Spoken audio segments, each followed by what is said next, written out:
नमस्कार दोस्तों, स्वागत है आपका मेरे चैनल पे। दोस्तों, जैसा कि आप जानते हैं कि जब इंडिया ने बालाकोट में एयर स्ट्राइक की थी तो उस समय टेररिस्ट के ठिकानों को डिस्ट्रॉय करने के लिए हमने स्पाइस 2000 बॉम्ब का इस्तेमाल किया था।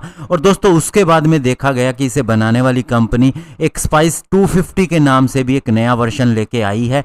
तो ऐसे में दोस्तों, जब इंडिया ने राफेल फाइटर जेट के साथ में हैमर बॉम्ब, जो कि इसके जैसा ही है, उसे खरीदने का फैसला किया तो ऐसा लगा था कि इंडिया अब स्पाइस के साथ में नहीं जाएगी। लेकिन अब इस नए स्पाइस 250 के अंदर इंडियन एयरफोर्स इंटरेस्ट रखती दिखाई जा रही है। तो आज इसी के ऊपर बात करेंगे। चलिए दोस्तों, शुरू करते हैं।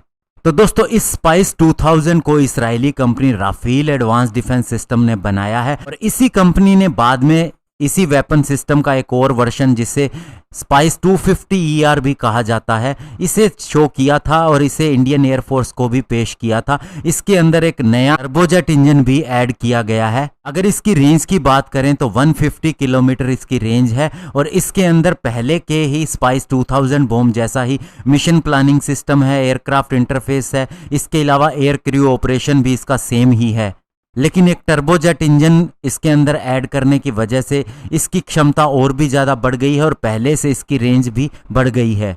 इसके अंदर अब एक इंटरनल फ्यूल सिस्टम भी आता है और साथ ही सबसे बड़ी बात यह है कि अब ये एक autonomous electro optic scene matching artificial intelligence algorithm के साथ में आता है। यानी कि दोस्तों, इसके अंदर अब ऐसी टेक्नोलॉजी दी गई है जिससे ये स्पेसिफिक टारगेट को अपने आप देख लेता है स्ट्राइक से पहले और उन्हें पहचान लेता है। यानी अगर अब इसे कोई टारगेट दे दिया जाए, पहले से डिफाइन कर दिया जाए, तो उसे ये ऑटोनोमसली भी ढूंढ सकता है और उसे लॉक ऑन कर सकता है, या फिर दोस्तों ह्यूमन इंटरफेस से भी, जो इसके एल्गोरिथम की मदद से इसका इस्तेमाल किया जा सकता है। और अभी बताया ये जा रहा है कि इंडियन एयरफोर्स ने भी इसके अंदर इंटरेस्ट दिखाया है और राफेल सिस्टम को इसके बारे में कहा है कि हमें पूरी इंफॉर्मेशन प्रोवाइड की जाए और आने वाले समय में हो सकता है कि इसके डेमोन्स्ट्रेशन के लिए भी बोला जाए।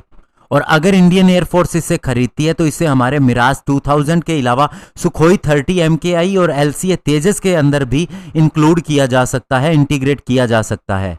और साथ ही दोस्तों, आपको बता दें कि इंडिया के लिए ये एक चीपर ऑप्शन है जब तक उसके पास में अपना खुद का ऐसा सिस्टम अवेलेबल नहीं हो जाता। और बताया जा रहा है कि HAL भी ऐसे ही सिस्टम के ऊपर काम कर रहा है। इवन उसकी क्षमता ऐसी होगी कि वो वारहेड को लॉन्च करने के बाद में वापस भी आ जाएगा अपनी जगह पर, यानी एक सबसोनिक क्रूज मिसाइल की तरह से होगा। लेकिन उससे अभी डेवलप होने में 3 से 4 साल लग सकते हैं। तो ऐसे में दोस्तों, अब इंडियन एयरफोर्स आगे चल के इस स्पाइस 250 ER को खरीद सकती है और इसके अंदर कोई दो राय नहीं होगी कि इसे इंडियन एयरफोर्स को खरीदना भी चाहिए।